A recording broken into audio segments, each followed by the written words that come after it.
다음에 이제 계속 신격 안에서의 그리스도를 보겠습니다. 신격 안에서의 그리스도는 하나님의 형체로 존재하시고 하나님과 동등하십니다. 하나님의 형체, 하나님과 동등. 빌립보서 2장 6절에서는 하나님의 형체로 존재하셨으나 동등됨을 취할 것으로 여기지 않았다. 여기서 존재하다로 번역 헬라어는 처음부터 존재하는 것을 지칭한다. 우선 그리스도의 영원한 선제를 포함한다. 형체라는 말은 존재의 모습이 아니라 표현을 언급한다. 이것은 하나님의 인격의 본질, 본성과 일치되며 그분의 본질과 본성을 표현하는 것이다. 이것은 그리스도의 신성에 대한 구절이다. 이 구절에 따르면 그리스도는 하나님과 동등하다. 그러니까 저희가 어떤 계시를 볼 수 있는 이 창구가 이 창이라고 해야 되나? 이게 이제 사도 바울이라든 주로 이제 사도 바울이 많이 이제 그렇게 했는데 그리스도에 대해서 어떤 더 깊은 내재적인 의미를 약간 한마디 정도 이렇게 많은 말을 아니라 아주 압축적으로 한마디 딱 해놓으면은 그거를 통해 가지고 이렇게 이제 봐야 되는 거죠. 그게 약간의 어려움인데, 근데 그게 왜 주님이 그렇게 하셨냐면은 어떤 의미에서는 어차피 하나님은 그 살아계신 분이시고 우리에게 얼마든지 계시를 또 주실 수 있는 분이시기 때문에 이 창구를 통해서 자세히 본 어떤 사역자가 만약에 조금 더 이 부분을 좀 더 풍성하게 이렇게 표현을 해준다면 또 우리가 그런 해석이나 계시를 보고 주님께 간구하면 얼마든지 하나님이 추구하는 사람들에게 또 빛을 비추어 준다는 거죠. 그렇기 때문에 이런 빌립보서 2장 6절 딱 한 구절 하나님의 형체로 존재하셨으나 그는 너무 짧게 얘기지 않았다. 여기서 단어 존재하다 형체 이런 말들은 사실 이게 헬라어 모르는 사람들은 이게 무슨 의미인지도 모르고 그런 거 있을 수 있잖아요. 그러니까 이제 이 말은 형체라는 거는 표현이고 어쩌고저쩌고 본질과 표현을 사실 이런 거는 성경 자체에는 없는 말이긴 한데 이게 일종의 그 계시라고 볼 수 있겠죠. 어떤 표현이라는 거죠. 표현. 형체는 표현이라. 내가 주님을 직접 본 건 아니지만 이제 사복음서 같은 걸 보면 주님이 어떤 이미지를 가진 인격인가 하는 걸 이제 인격의 어떠함을 이제 알 수가 있죠.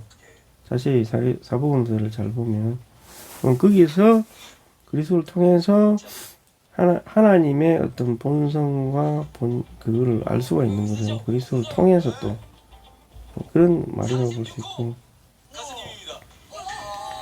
그래서 구약에 나타난 하나님하고 신약에 나타난 하나님 다 통일하죠. 하나님이니까. 근데 구약에서는 좀 감추어져 있던 면이 신약에서는 예수님을 통해서 많이 나타났다고 볼 수 있는 거죠. 그분이 하나의 하나님으로서 분리된 하나님으로 온 게 아니라 삼위 하나님 전체가 왔다고 했기 때문에 당연히 거기에서 하나님의 어떠함을 우리가 알 수가 있습니다. 그래서 있었다 여기 중요한 말인데 존재하다는 건 창세 전부터 있었다는 걸 의미하는 거고요. 그리고 하나님의 또 비밀이라고 했습니다. 골로새서 2장 2절에 나오는 건데 하나님이 비밀이신 그리스도. 여기서 그리스도가 하나님의 비밀이라는 것을 본다. 하나님이 어떠하신 각보신 모든 것이 그리스도 안에서 체현되었다. 그래서 하나님의 비밀이신 그리스도 하나님의 체현이며 정의 설명이다. 그래서 어쨌든 사복음서를 잘 보면 비슷한 내용이 많이 나오긴 하는데 거기서 어떤 가르침만을 보는 것이 아니라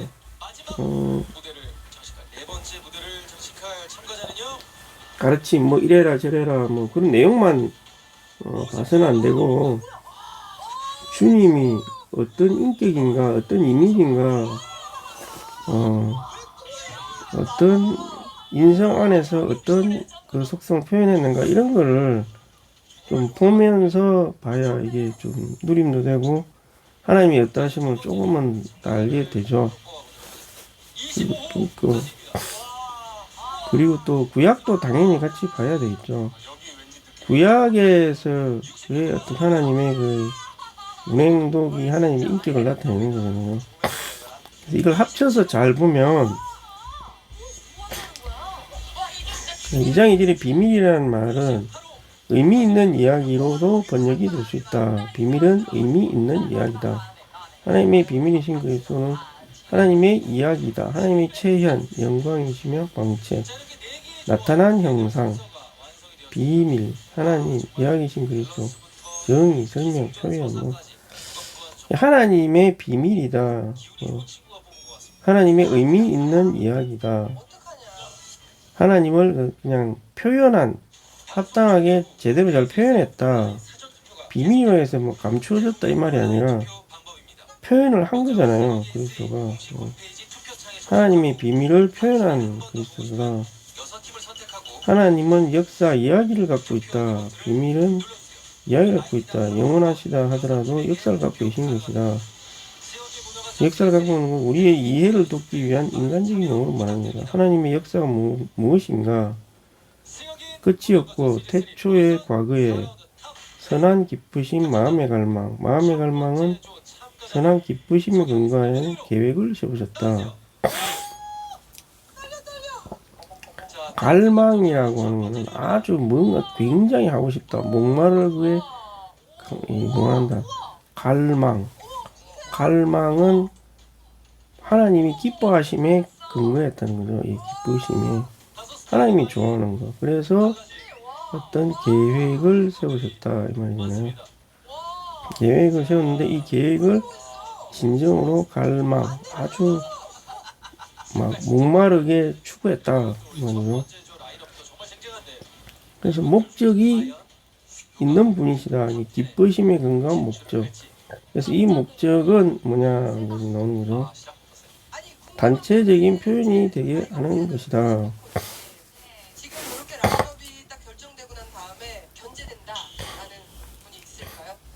그래서 선한 기쁘심에 따라서 하나님은 우주 안에 하늘 땅 무수한 창조물을 항목들을 창조하셨다. 그래야 하나님은 창조의 일을 완성하셨다. 그리스도는 하나님의 이야기 역사, 하나님 자신, 하나님 역사, 하나님의 역사는 그분 자신을 택하신 백성들 안으로 분배할 수 있기 위하여 그분이 통과하셨던 과정을 언급하는 것이다. 막 두서없이 막 나오는데요. 결국은 단체적인 표현을 얻는 게 이제 주님의 목적이라는 거잖아요. 그러려면은 사람 안에 역사한다는 것은 영에서부터 연합이 돼서 혼 안으로, 그 다음 육체 안으로 자신의 성분이 점점 이렇게 스며들기 위해서 얘가 변화가 돼가지고 이 하나님의 표현이 된다는 거죠. 그것도 단체적으로. 이게 중요한 거죠. 단체적으로 표현을 하시고자 하는 겁니다. 그래서 이 단체적인 표현이 중요하거든요. 단체적인 표현은 결국은 단체적인 유기체의 속성을 가지지 않으면 불가능한 거죠. 이 조직적으로 표현되는 것은 아름답지 못합니다. 이건 아름답지도 못하고 생명에 속한 것이 아니겠죠. 근데 이 유기적인 속성을 가지려면은 상당히 많은 하나님의 분배가 있어야만 가능한 거죠. 최소한 주님이 그래도 시간 안에서의 사람의 타락에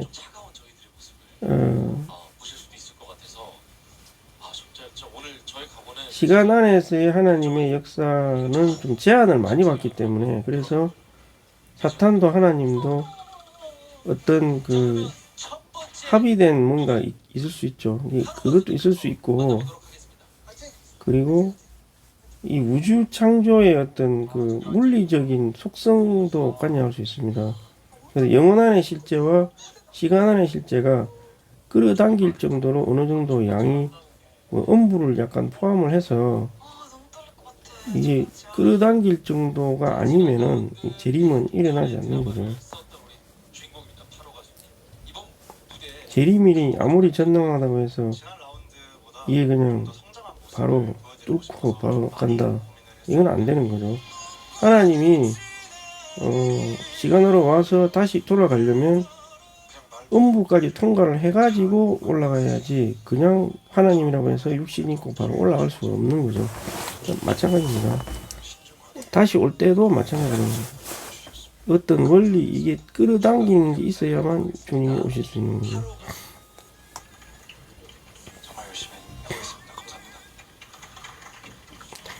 그래서 비밀이라는 것은 간단하지 않은 것이다.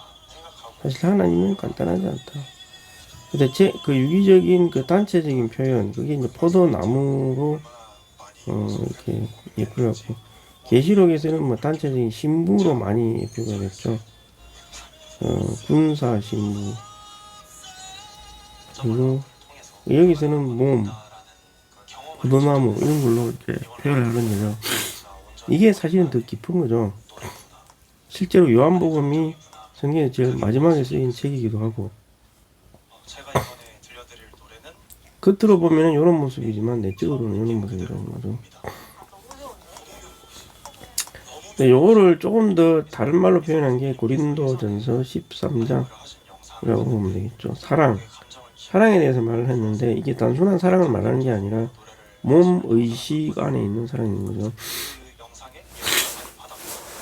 이 세계를 놓고 딱 보면 교회 생활이 어떻게 발전되어야 되는지를 알 수, 이 단체적인 표현, 교회 생활이 어떻게 발전되어야 되는지를 이제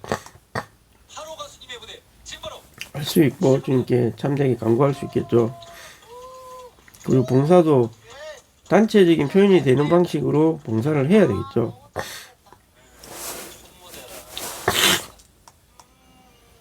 개인적으로 자기가 뭐 얼마나 생명이 성숙했든 말든 간에, 생명이 성숙한다면 당연히 어떤 표현과 생활이 나오겠죠.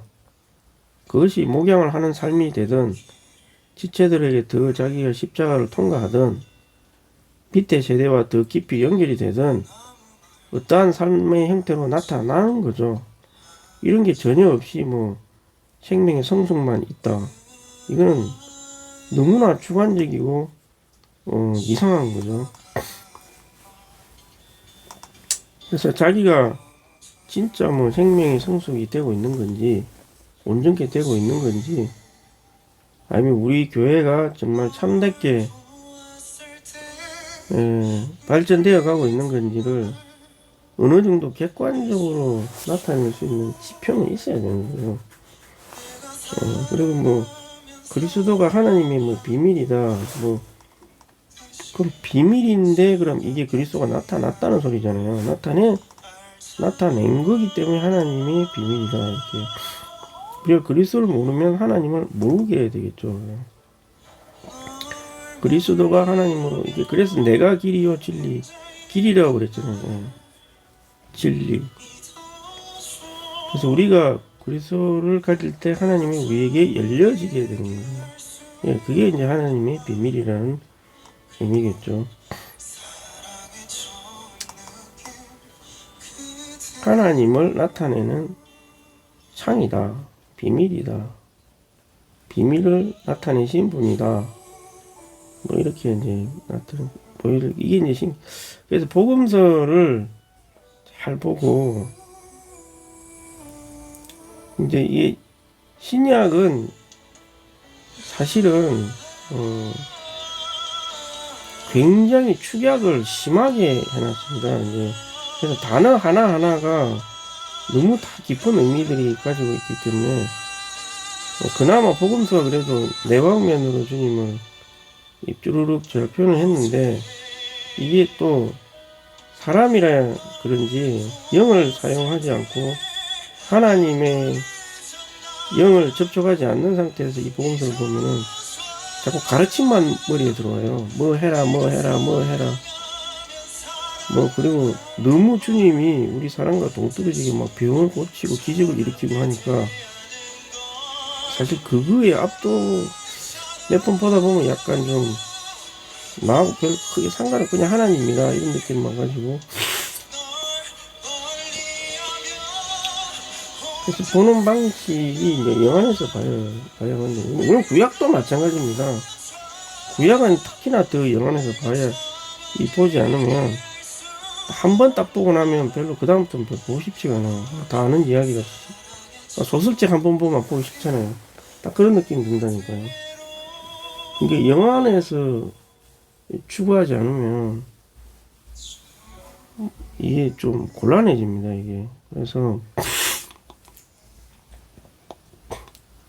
그리스도에 대한 비밀이라는 것도 이 복음서를 통해서 그리스도를 많이 보시되 가르침만을 절대로 보지 말라.